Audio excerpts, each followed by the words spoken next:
Unstable Unicorns. Enrôlez une armée de licornes. Trahissez vos ennemis. Les licornes seuls sont vos alliés. Aujourd'hui, nous allons voir la règle du jeu de Unstable Unicorns. C'est un jeu vraiment très sympa. C'est un jeu qui se joue de 2 à 8 joueurs. Et donc plutôt simple à comprendre. On y va. Unstable Unicorns contient 5 types de cartes, différenciables par les symboles et la couleur de leur coin supérieur, comme on peut le voir ici. Donc, vert, orange, donc avec des symboles différents. Nous avons d'abord les bébés licornes. Ils sont trop mignons. Les licornes standards. Il y en a beaucoup plus, hein. Les paquets sont là. Les licornes magiques. Les cartes magie. Ici.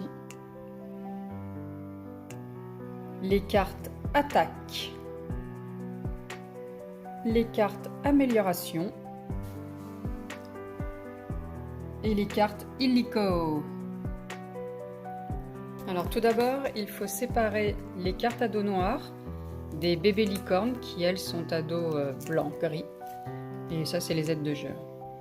À la suite de quoi, il faudra distribuer 5 cartes à dos noir de ce paquet à chacun des adversaires. Chacun d'entre eux va également piocher dans la pioche bébé licorne une licorne qu'il mettra donc complètement à droite de ce colonne imaginaire sur lequel va jouer ce joueur-là, etc. Donc le bébé licorne, il faudra le mettre complètement au bout à droite. Le reste de la nurserie est à gauche de la pioche. Vous êtes fin prêt. Le joueur qui a le plus de couleurs sur lui commence la partie, il n'en va de soi. Les participants jouent à tour de rôle, dans le sens horaire. Chacun de leur tour est constitué de 4 phases. Donc il y a la phase de début de tour, la phase de pioche, la phase d'action et la phase de fin de tour. Phase de début de tour. J'ai cette carte qui était déjà appliquée donc dans ma zone de jeu. Et elle dit si cette carte se trouve dans votre écurie au début de votre tour. Et ensuite elle explique ce que l'on doit faire. Donc ça c'est vraiment la première phase. Donc on réalise les cartes qui sont dans notre zone de jeu. Ensuite, on pioche et on fait la phase d'action avec nos cartes. Soit l'on peut effectivement mettre notre licorne, puisque le but du jeu c'est quand même d'installer 7 licornes donc, sur notre zone de jeu pour gagner la partie. Ou alors on peut décider de faire des améliorations ou de mettre des... Bon là j'en ai pas, mais sinon on aurait pu mettre des bâtons dans les roues aux adversaires, tels que par exemple... Chaque joueur, y compris vous, doit sacrifier toutes les cartes amélioration et attaque de son écurie. Mélangez ensuite la défausse dans le paquet. Donc vous l'aurez compris, lors de cette phase d'action, il s'agit soit de jouer une carte licorne, soit de jouer une carte magie, une carte attaque, une carte amélioration, ou alors de repiocher une carte dans la pioche car rien ne vous convient.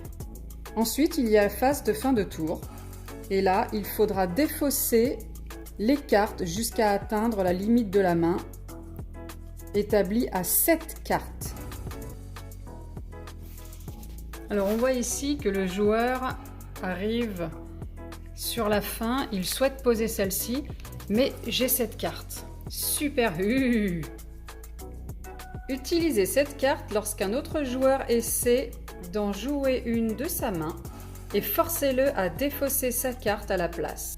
Le Super U n'est pas affecté par les cartes U.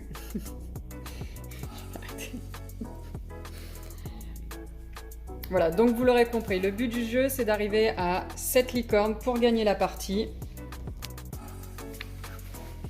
Tout est très bien indiqué sur chacune des cartes, c'est très simple. Petite précision, si plusieurs joueurs sont à égalité, chacun d'eux doit faire la somme du nombre de lettres dans le nom de toutes les cartes licornes de son écurie et le joueur qui totalise le plus de lettres l'emporte. Quelques précisions sur les termes à connaître. Donc là, nous avons l'écurie, la zone de jeu devant vous, dans laquelle vous jouez vos cartes licornes, amélioration et attaque. il y a la nursery. C'est la pile des cartes bébé licorne sur la table. Il y a le paquet où l'on pioche, la défausse, piocher, piocher, défausser, alors ça peut être aussi comme ça, hein, défausser, sacrifier, ce n'est plus dans notre main, mais dans l'écurie, on sacrifie, détruire, là je prends chez le voisin, je détruis, et voler, je lui prends sa licorne que je place dans mon écurie.